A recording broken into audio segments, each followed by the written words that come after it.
Assalamualaikum warahmatullahi wabarakatuh. Bagaimana kabar anak-anakku hari ini? Alhamdulillahirrabbilalamin, kita kembali lagi dengan pelajaran pendidikan agama Islam.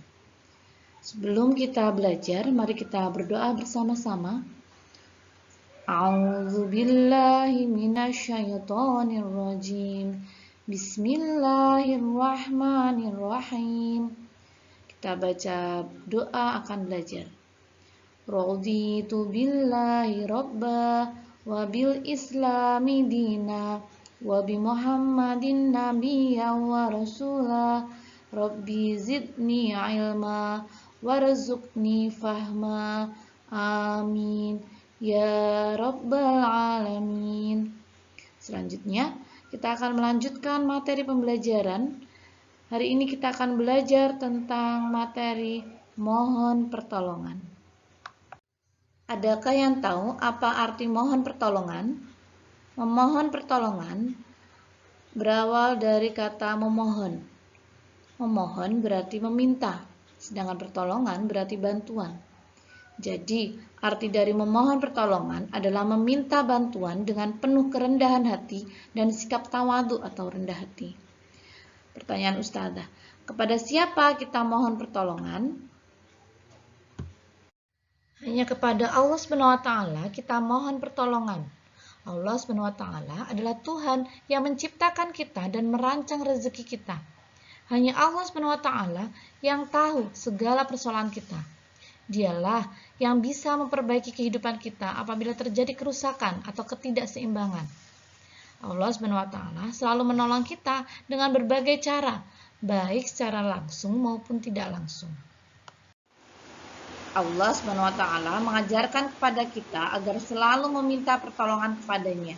Sebagaimana dalam surat Al-Fatihah ayat 5 yang berbunyi, A'udzu billahi minasyaitonir rajim. Bismillahirrahmanirrahim. Iyyaka na'budu wa iyyaka nasta'in. Yang artinya, hanya kepada Engkaulah kami menyembah dan hanya kepada Engkaulah kami mohon pertolongan. Jadi, Allah melarang hambanya memohon pertolongan kepada selainnya. Perilaku memohon pertolongan kepada selain Allah disebut syirik. Sebaliknya, orang yang mohon pertolongan kepada selain Allah disebut musyrik. Maka, memohon kepada Allah SWT dapat dilakukan dengan cara berdoa. Berdoa dapat dilakukan setiap hari, baik pada saat lapang maupun sempit. Salah satu keutamaan berdoa adalah Allah selalu menyertai hambanya yang berdoa kepadanya. Sebagaimana firman Allah SWT dalam surat Al-Baqarah ayat 153. A'udzu billahi minasyaitonir rajim. Bismillahirrahmanirrahim. Ya ayyuhalladzina amanu sta'inu bis-sabri was-shalah. Innallaha ma'as-sabirin. Yang artinya, wahai orang-orang yang beriman, mohonlah pertolongan kepada Allah dengan sabar dan sholat. Sungguh, Allah beserta orang-orang yang sabar. Jadi artinya, kita hanya boleh mohon pertolongan kepada Allah. Setiap kali kita mendapat ujian dari Allah, maka kita memintanya pada Allah, minta pertolongan pada Allah. Dan diikuti dengan perilaku sabar. Kemudian sholat, mohon setiap kali setelah sholat, mohon pada Allah untuk memberikan petunjuk, pertolongan. Dan Allah suka dengan orang-orang yang sabar, suka dengan orang-orang yang selalu berdoa kepadanya.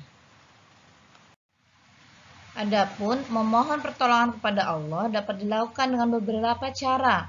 Di antaranya, pertama, memperbanyak istighfar. Astaghfirullahaladzim, astaghfirullahaladzim. Kemudian yang kedua, yakin bahwa hanya Allah yang mengampuni dosa kita. Jadi dalam hati kita yakin, setiap apa yang kita lakukan, pasti ada perbuatan baik dan buruknya. Maka ketika kita merasa kita berbuat dosa, maka kita yakin Allah akan mengampuni dosa kita. Maka kita harus segera bertobat, tidak akan mengulangi kesalahannya lagi. Kemudian yang ketiga, berdoa sebelum dan sesudah melaksanakan kegiatan. Jadi sebelum memulai aktivitas, kita berdoa, mohon keridhaan Allah. Yang keempat, memohon sesuatu atau berdoa hanya kepada Allah. Ingat, kita tidak boleh memohon kepada selain Allah. Misalnya, meminta kepada dukun, menyembah setan, menyembah kuburan, percaya pada jin. Kita tidak boleh. Kita hanya boleh menyembah Allah. Kita hanya boleh berdoa, mohon pertolongan kepada Allah. Yang kelima, selalu mengingat Allah Subhanahu wa taala. Jadi Allah itu dekat dengan kita. Maka semakin kita mengingat Allah, Allah pun akan semakin sayang pada kita. Selanjutnya, hikmah perilaku memohon pertolongan kepada Allah Subhanahu wa taala. Yang pertama, hati menjadi tenang. Yang kedua, dimudahkan segala urusan. Yang ketiga, memperkuat keimanan dan ketakwaan kita kepada Allah Subhanahu wa taala. Nah, itu tadi adalah materi kita hari ini tentang mohon pertolongan. Maka, agar kita lebih paham dengan materi mohon pertolongan, silakan anak-anak mengerjakan tugas berikut ini.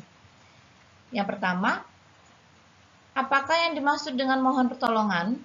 Yang kedua, kita umat Islam berdoa mohon pertolongan kepada siapa? Yang ketiga, sebutkan 3 doa yang sering kamu minta kepada Allah. Jadi setiap kalian setelah sholat, apa doa yang sering kamu minta kepada Allah? Silakan ditulis. Yang keempat, sebutkan 3 cara meminta pertolongan kepada Allah. Yang kelima, sebutkan 3 contoh perilaku tolong-menolong yang diridhai Allah. Silakan jawaban kalian ditulis di buku tulis PAI, kemudian difoto dan kirim japri ke ustazah. Demikian pembelajaran kita kali ini. Semoga apa yang ustazah sampaikan bermanfaat untuk kalian dan ustazah. Mari kita tutup pembelajaran kali ini dan bacaan hamdalah bersama-sama. Alhamdulillahirabbil alamin.